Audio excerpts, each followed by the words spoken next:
Hi மின்மினிஸ், இன்னைக்கு காலையில எங்க வீட்ல முருங்கைக்கீரை சாம்பார் தான். சாம்பார்ல எனக்கு ரொம்ப பிடிச்ச சாம்பார் வந்து இந்த கீரை சாம்பார் தான். காரக்குழம்புல கருவாடு போட்ட உடனே எப்படி அது வேற லெவல் டேஸ்ட் ஆகுதோ அந்த மாதிரி தான். சும்மா பருப்புல கீரையை போட்ட உடனே டேஸ்ட் வேற லெவலா இருக்கும். நாங்க எப்பவுமே இந்த சாம்பார் வந்து முருங்கைக்கீரையை வேக வச்சு கடைஞ்சி தான் வந்து செய்வோம். அப்படியே கடையிலாவும் சாப்பிடலாம். ஆனா எனக்கு கொஞ்சம் வாட்டரியா இருந்தா ரொம்ப பிடிக்கும். அதனால கொஞ்சம் சுடு தண்ணியை ஊற்றி அப்படியே கொஞ்சம் வாட்டரி ஆகிட்டு அதுக்கப்புறம் தாளிச்சு கொட்டிட்டா முடிஞ்சு சாம்பார். அது மட்டும் இல்ல, சபரிக்கு இந்த சாம்பார் ரொம்ப பிடிக்கும். பொரியலுக்கு என்ன செய்யலாம்னு பார்த்தா சபரி பாவக்காய் வேணும் பாவக்காய் வேணும்னு கேட்டுக்கிட்டே இருந்தான். பாவக்காய்னதும் நீங்க நல்ல புள்ள நினைச்சுக்காதீங்க, பாவக்காவை எண்ணெயில போட்டு டீப் ஃப்ரை பண்ணி தந்தா அவன் சாப்பிடுவான். அதுக்கப்புறம் எங்களுக்கு அவரைக்காய் பொரியல், 4 மரவள்ளிக்கிழங்கு இருந்துச்சு, அதை அப்படியே உப்பு மிளகாய் தூள் போட்டு பெரட்டி அது ஒரு பொரியலா பண்ணிட்டேன். சபரி சாப்பிட்டு சாப்பாடு எடுத்துட்டு ஸ்கூலுக்கு பாய் சொல்லிட்டு கிளம்பிட்டாரு. இட்லி மாவுக்கு அரிசி ஊற வச்சுட்டு பாப்பாவுக்கு வந்து இப்போ 5 மந்த் முடிஞ்சு 6 ஸ்டார்ட் ஆயிருச்சு.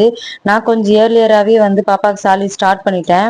ஏன்னா பாப்பா வந்து 4th மந்த்லேருந்தே சரியா ஃபீடிங் எடுத்துக்கவே இல்லை. அதனால டாக்டர் சீக்கிரமாகவே சாலிட் வந்து ஸ்டார்ட் பண்ணிடுங்க அப்படின்னு சொல்லிட்டாங்க. 5th மந்த்ல ஆப்பிள், கேரட், செவ்வாழைப்பழம் இது 3 தான் கொடுத்துருந்தேன். அவளுக்கு செவ்வாழைப்பழம் ரொம்ப பிடிச்சிருந்தது. இப்போ 6th மந்த் ஸ்டார்ட் ஆனதுனால நாளையிலேருந்து அரிசி கஞ்சி கொடுக்கலான்னு இருக்கேன்.